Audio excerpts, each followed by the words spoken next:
Check केले, त्याला even काही हे दिले, मादक पदार्थ चहामध्ये टाकून दिले की त्यानं आमच्यावर वार करू नये म्हणून. मग त्याचा तिथं घात केला. हा त्याच्या मागच गेला.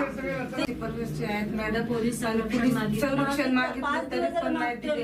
आणि जे मेन 2 पोलीस आहेत ना, त्यांच्यामुळे हा गुन्हा झाला. त्या पोलिसांवर पण कारवाई नाही झाली. पक्षाच्या वतीने ताबडतोब आज पहिल्यांदा कुटुंबाला पोलीस प्रोटेक्शनची मागणी करते. आणि जे मेन पोलीस आहेत त्या पोलिसांना पण कारवाई नाही केली मॅडम. आणखी कारवाई फिरतायत, अज्ञात मुलं फिरतायत तिकडनं. ते जे त्याच्यातले आहेत ना, ते आणखी 4 आरोपी बाहेरच होते. तर दादानी आमची सीसीटीव्ही काय ते सांगत.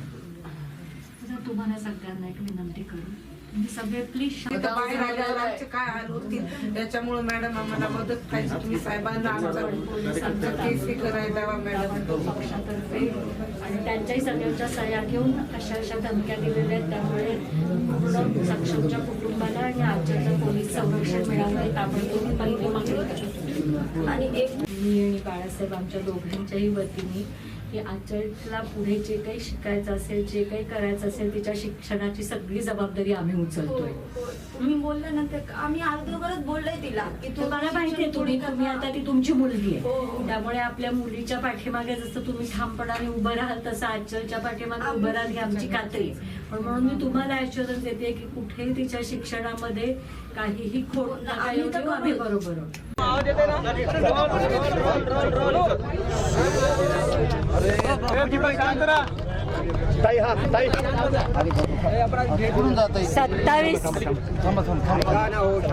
सत्तावीस तारखेला सक्षम ताटे या अतिशय युवा एका मुलाची हत्या झाली. आणि त्या सगळ्या आज जे त्याची हत्या झाली त्याला आंतरजातीय मैत्रीची आणि एकमेकांची असलेल्या बांधिलकीची खूप मोठी पार्श्वभूमी आहे. सक्षमची असलेली मैत्री तोडावी याच्यासाठी आचलवरती पुन्हा पुन्हा तिच्या कुटुंबाकडनं दडपणं आणली जात होती.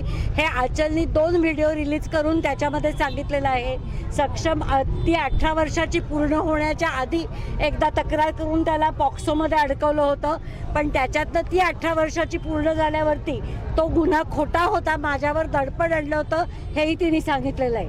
ज्या दिवशी सक्षमची हत्या झाली त्या दिवशी त्याच्या विरुद्ध गुन्हा दाखल करायला पुन्हा आचलला पोलीस स्टेशनमध्ये नेलं होतं.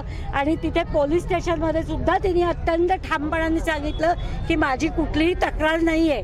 आणि आचलच्या बयानानुसार पोलिसांनी तिच्या समोरच तिच्या भावाला सांगितलं की तू एवढ्या बाकीच्या सगळ्या प्रकरणं घेऊन पोलीस स्टेशनमध्ये येतो, त्याच्यापेक्षा त्या मुलाला मार आणि मग पोलीस स्टेशनमध्ये ये.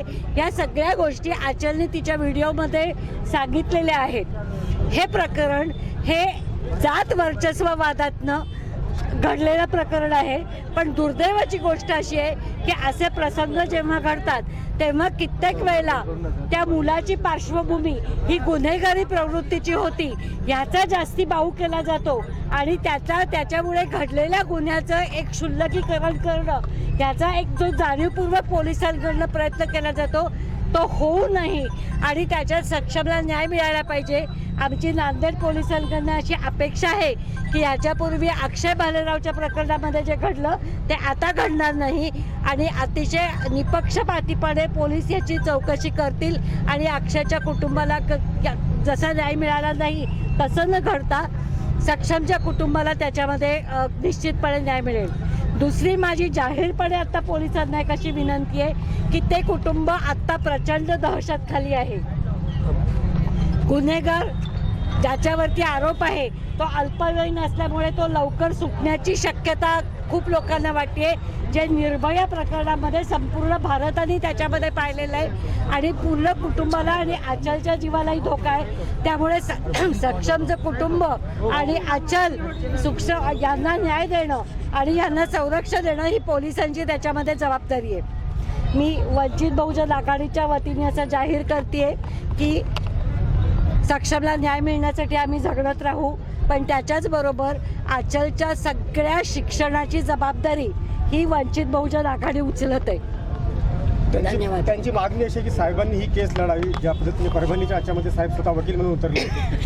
वंचित बहुजन आघाडी पाठीशी म्हटल्यावर ते काही करण्याची वेगळं सगळ्याची गरज नाहीये. नाही, तुम्ही साहेबांच्या कानावर घातणार आहे की त्यांची अशी मागणी म्हणून? साहेबांच्या कानावर नसतं तर मी आज इथे आले नसते असते का? नाही, नाही, वकील म्हणून त्यांच्यासाठी लढण्याची त्यांनी मला आत्ता मागणी केली आहे, मीच घालेन साहेबांच्या कानावर. धन्यवाद. मी त्यांच्या घरात बाहेर पडून 1 मिनिट पण नाही झालेलं. एक मिनिट